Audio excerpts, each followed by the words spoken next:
పెద్దలు నా ఆత్మీయులు తిరుమల తిరుపతి దేవస్థానం చైర్మన్ గారు బొల్లేని రాజగోపాల్ నాయుడు గారు, మనందరం ఎంతో అభిమానించే గొప్ప నటుడు డైరెక్టర్ భాగ్యనారాయణ గారు, శతావధాని రామానికి పరిమితమైన అవధానంలో శతావధాని అయిన మేడసాని మోహన్ గారు, ఇక్కడికి విచ్చేసిన వేదిక పెద్దలు, కాంట్రాక్టర్ కాపీ అధినేత రాజేంద్ర ప్రసాద్ గారు, ఢిల్లీ నుంచి వచ్చిన కమల సంఘం పెద్ద మణినాయుడు గారు, తెలంగాణ రాష్ట్ర కమల సంఘాల సమాఖ్య అధ్యక్షుడు గుడ్డరాయ్ గారు,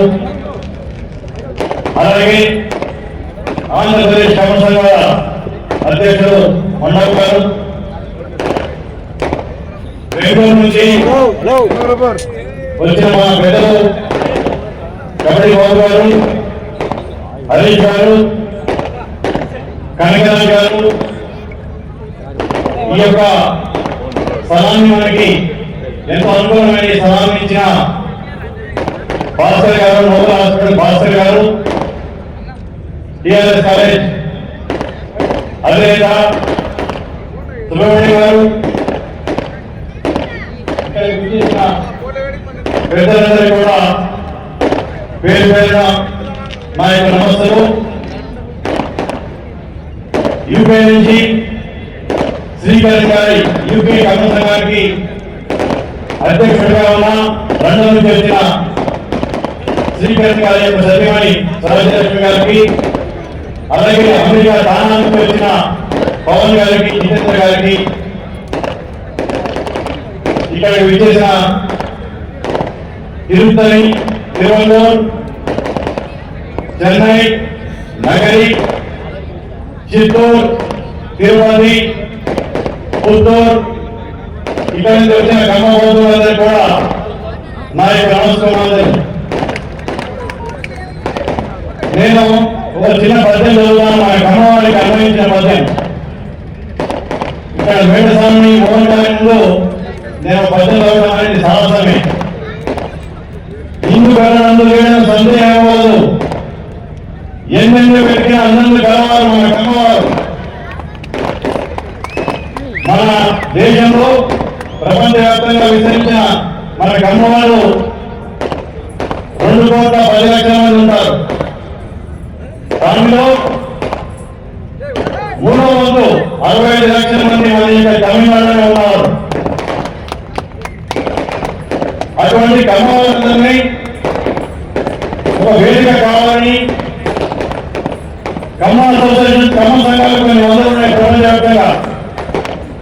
అటువంటి సంఘాల వాళ్ళందరినీ ఒక వేదిక ఏర్పాటు చేసి ఒక రాజ్యం తీసుకొచ్చి ఐక్యమత్యాన్ని పెంచితేనే మన యొక్క జాతికి ముందంజ వేయడానికి ఆస్కారం ఉంటుందని భావించి ఏర్పాటు చేసిన సంస్థ కేజీఎఫ్ కమ్మ గ్లోబల్ ఫెడరేషన్.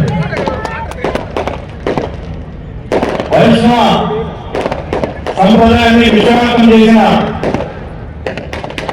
రామానుజుడు పుట్టిన గడ్డ, ఈ యొక్క పవిత్ర గడ్డలో మనం ఈరోజు కమ్మ మహానాడు, తమిళనాడుకు చెందిన కమ్మ మహానాడు చేసుకోవడం అనేది నా అదృష్టంగా నేను భావిస్తా ఉన్నాను.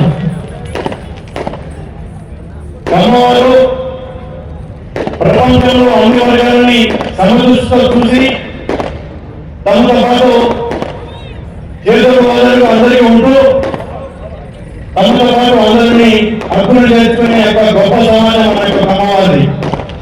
కానీ మారిన పరిస్థితుల్లో మన సమాజం వెనుకబడతా ఉంది అన్ని రకాల్లో. ముఖ్యంగా ఈరోజు వ్యవస్థలను శాసిస్తున్నది రాజకీయ రంగం. రాజకీయ రంగంలో మనం వెనుకబడుతున్నాం.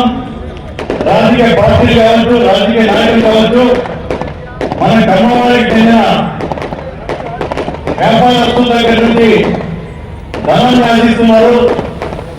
మన కమ్మవారు నడిపే పత్రికలు, టీవీల నుంచి వారికి పబ్లిసిటీ ఆశిస్తున్నారు. మన కమ్మవారిని ఓట్లు ఆలోచిస్తున్నారే కానీ మన కమ్మవారికి చేయడం అనేది ఏం చేయట్లేదు. అలా కాకుండా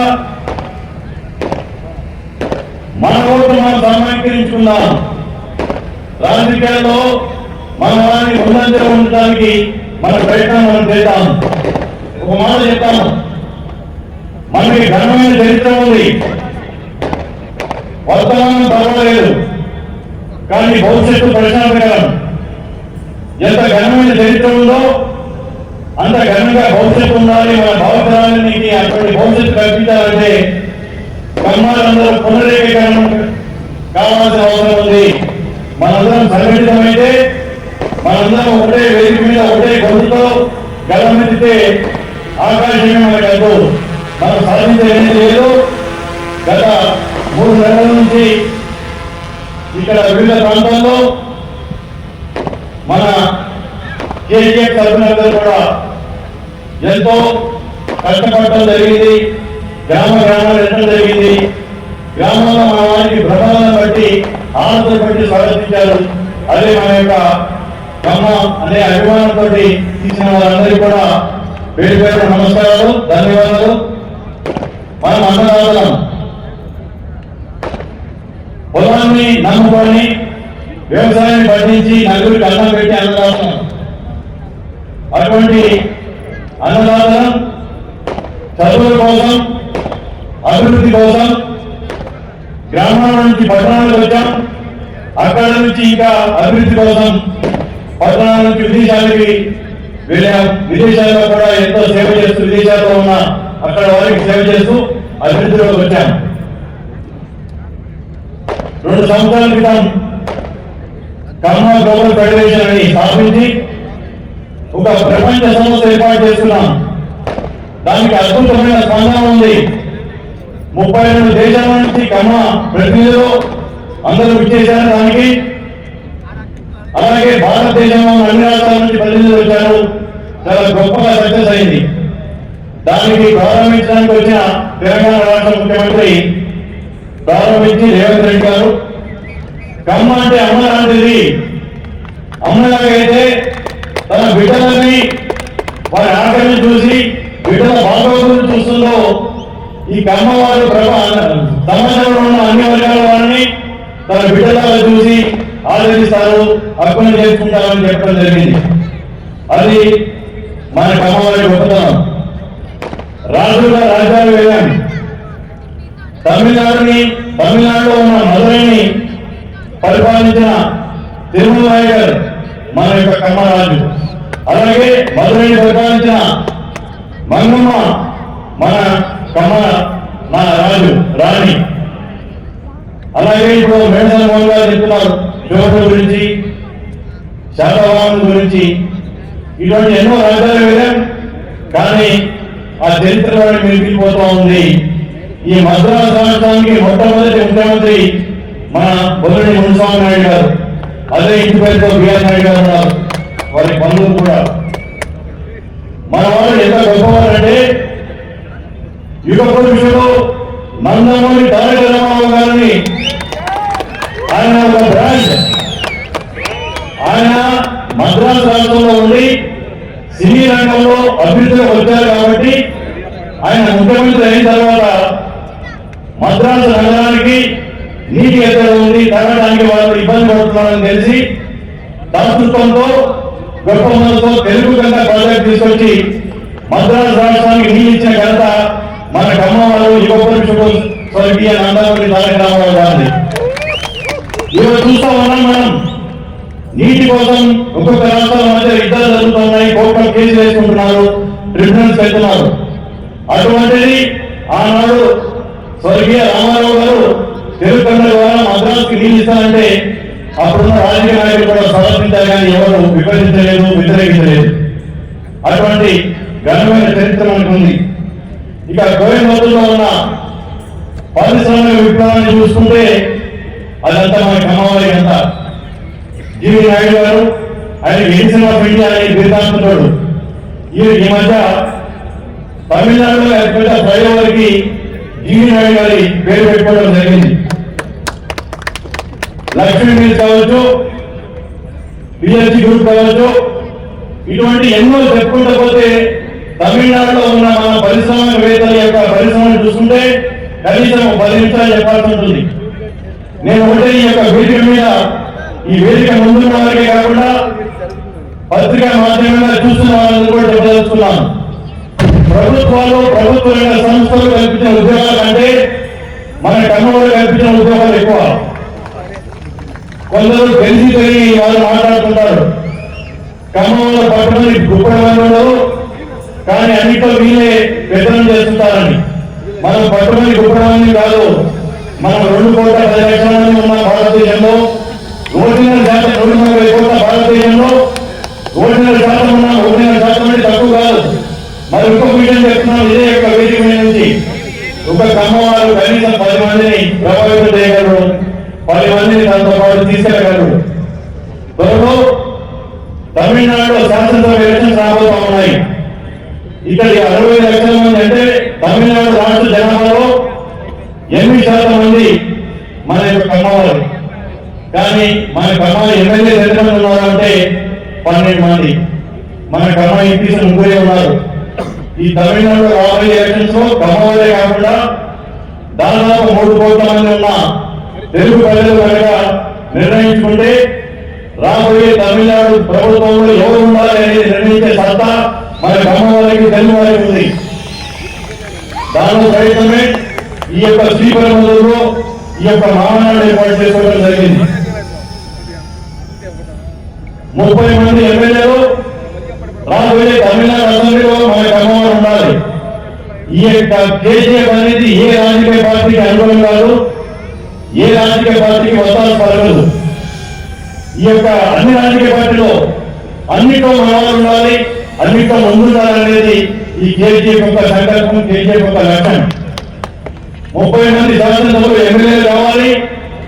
కనీసం ఉప ముఖ్యమంత్రి పదవి మన ఖమ్మవారికి తమిళనాడులో కావాలనేది మన యొక్క డిమాండ్. ఆ డిమాండ్ కోసం ఏప్రిల్ మే నెలలో తమిళనాడులో ఎలక్షన్స్ రాబోతున్నాయి. ఏ రాజకీయ పార్టీలైనా సరే ఆసక్తి ఉన్న ఖమ్మవారి కోసం వారికి టికెట్ రావడమే కాకుండా వారి గెలుపు కూడా ఈ కేసీఆర్ తోడ్పడుతుంది, కష్టపడుతుందని ఈ యొక్క సభ చెప్పదలుచుకున్నాను. నేను 2 సంవత్సరాల క్రితం ప్రపంచ ఖమ్మ సదస్సు ఏర్పాటు చేసినప్పుడు ఒక పత్రికా విలేకరుల సమావేశం ఏర్పాటు చేసుకోవడం జరిగింది. అప్పుడు కొందరు పత్రికా విలేకరులు నన్ను ఒక ప్రశ్నించారు, ఏ విలేకరులు కూడా మీరు మనకు వ్యతిరేకించే ఒక పత్రికకు చెందిన విలేకరులు అన్నిట్లో మీరే ముందున్నారు కదా, ఇంకా ఏం ఆశించి మీరు ప్రపంచ ఖమ్మ సదస్సు ఏర్పాటు చేస్తున్నారని అడగడం జరిగింది. నేను వారికి చెప్పిన సమాధానం ఒకటే, ప్రపంచంలో అన్ని రంగాల్లో మా యొక్క భారతదేశం అన్ని రంగాల్లో ముందుగా ఉన్న ఖమ్మవారు ఒక 2% మాత్రమే. ఎక్కువ మా ఖమ్మవారు మధ్య తరగతి, దిగువ మధ్య తరగతి, దారిద్ర్యం కంటే కూడా దిగువ వాళ్ళు ఉన్నారు. వారికి జీవితం ఇచ్చి వారిని సమాజంలో ఉన్నత స్థానంలో నిలపడానికి ఈ యొక్క కేసీఆర్ పనిచేస్తుందని చెప్పడం జరిగింది. ఇప్పుడు పెద్దలు బిఆర్ నాయుడు గారు చెప్పడం జరిగింది, సేవా కార్యక్రమాలు కూడా చేయాలి, ఖమ్మం కాబట్టి ట్రస్ట్ కూడా ఏర్పాటు చేయాలని చెప్పేసి. తప్పకుండా నాయుడు గారు మీ యొక్క సూచన మేరకు మాకు ఇంకా వయసు ఉంది, ఇంకా పనిచేసే సత్తా ఉంది, మంచి చాలా అనుభవజ్ఞులు సమర్థులైన కేసీఆర్ టీం ఉంది కాబట్టి తప్పకుండా మీరు చెప్పిన దాని మీద కేసీఆర్ పనిచేస్తుంది. మనల్ని మనం పోల్చుకోవాలంటే ప్రపంచంలో మనకి పోటీ సాగలేని జాతి కానీ ఆ వర్గం ఉంటే ఒక జ్యూస్ మాత్రమే. యూదులు ఇద్దరికి చెందిన జ్యూస్ వల్లే మనం వాళ్ళతో పంచుకోగలం, వారికి ఉన్న లక్షణాలు మనకు ఉన్నాయి. ఒక జ్యూస్ ఈరోజు ప్రపంచంలో 10 నోబెల్ బహుమతులు వస్తే 10 కనీసం 6 ఆ జ్యూస్కే దక్కుతూ ఉంటాయి. అలాగే మనం సంఘటితమైతే ఈరోజు ఇక్కడ వచ్చిన వారికంటే కూడా తమిళనాడులో మన సౌత్ లో చాలా మంది ఖమ్మవారు ఉన్నారు. తేలి, విరుదనగర్, కోయిల్పట్టి, దిల్లీగర్ ఇటువంటి ప్రాంతాల్లో మన వాళ్ళు చాలా అత్యధిక సంఖ్యలో ఉన్నారు. అలాగే కోయంబత్తూరు చుట్టుపక్కల కూడా మన వాళ్ళు చాలా పెద్ద సంఖ్యలో ఉన్నారు. ముఖ్యంగా తమిళనాడు అభివృద్ధిలోకి పాల్గొంటున్న మన ఖమ్మవారు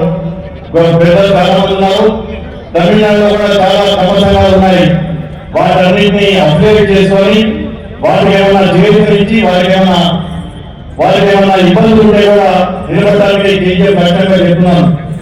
ఇప్పుడు మన వాళ్ళు ఇక్కడికి ఒక గడ్డి మోపు ఇది తీసుకొచ్చారు. ఒక గడ్డి పరగాని పెంచడం అనేది చాలా తేలిక. అదే ఈ గడ్డితో ఒక మోపు తయారు చేస్తే ఏళ్ళు కూడా కట్టేయచ్చు ఈ యొక్క గడ్డి మోపుతో. అంటే సమైక్యంగా ఉంటే మనమందరం ఐక్యంగా ఉంటే ఎంత బలం చేకూరుతుందని నిదర్శనానికి ఈ యొక్క గడ్డి మోపుని గడ్డిని తీసుకురావడం జరిగింది. మనకి ఐక్యమత్యం అవసరం, ఐకమత్యంగా ఉంటే మనం ఏదైనా సాధించగలం, ఏదైనా చేయగలం. ఇప్పుడు మాజీ చీఫ్ సెక్రటరీ రామారావు గారు ఇక్కడ వచ్చి మనం అభినందించి మన గురించి మాట్లాడినందుకు వారికి ధన్యవాదాలు చెప్తూ, ముఖ్యంగా ఖమ్మంలో IAS IPS లో వెనుకబడతా ఉన్నారు. మనకి రాజకీయ నాయకుల యొక్క పదవి కాలం 5 సంవత్సరాలే. కానీ ఒక IAS కానీ IPS కానీ మన వాళ్ళు ఉంటే వారి పదవి కాలం 35 సంవత్సరాలు. తెలుగులో మాట్లాడతారు, వడ్డించేవాళ్ళు మన వాళ్ళు ఉంటే ఆ 3 నెలలు కూర్చున్న కానీ బాగా వడ్డిస్తారని. అలాగే IAS IPS లో కావచ్చు, రాజకీయాల్లో మంత్రులుగా, ఉప ముఖ్యమంత్రులుగా, ముఖ్యమంత్రులుగా మన వాళ్ళు ఉంటే మనకి ఎంతో ధైర్యం. ముఖ్యంగా కేసీఆర్ స్థాపించడానికి ఇంకో ముఖ్య ఉద్దేశం ఏంటంటే చంద్రబాబు నాయుడు గారు. ఆయన మన నాయకుడే కాదు, ఆయన జాతీయ నాయకుడు. అటువంటి ఒక జాతీయ నాయకుడిని ఒక చిన్న పెట్టి కేసుతో తీసుకెళ్లి జైల్లో పెడితే వారి అబ్బాయి లోకేష్ గారు 4 రోజులు ఢిల్లీ చుట్టూ తిరిగితే కూడా ఎవరు స్పందించలేదు. అంటే చంద్రబాబు నాయుడు గారు లాంటి జాతీయ నాయకుడికే అటువంటి వారి కుటుంబ సభ్యులకి అటువంటి కష్టం వస్తే ఒక సాధారణ కమ్మవారి పరిస్థితి ఏమిటి? కాబట్టి మనం ఐక్యం చేసుకోవాలి, మన బలం అనేది అందరికి తెలియాలి అనే ఉద్దేశంతో కేసీఆర్ స్థాపించి ప్రజల సదస్సు చేశాం. అటువంటిది ఈ తమిళనాడు రాబోయే ఎలక్షన్స్ లో మన కమ్మవారందరూ కనీసం ఒక్కొక్కరు 5 మందిని ప్రభావితం చేసి మనల్ని ఏ పార్టీ అయితే గుర్తిస్తుందో, ఏ రాజకీయ పార్టీ అయితే మనకి ఎక్కువ సంఖ్యలో అవకాశం కల్పిస్తుందో, కేసీఆర్ మీటింగ్ తర్వాత ఈ మహానాడు తర్వాత మనం నిర్ణయించుకున్నాం. మనకి ఎవరు చేరువుగా ఉంటారో వాళ్ళని గెలిపిస్తున్నాం, వాళ్ళతో మన జాతిని అభివృద్ధి చేసుకున్నాం, మన తెలుగు జాతిని అభివృద్ధి చేసుకున్నామని చెప్తా ఉన్నాను.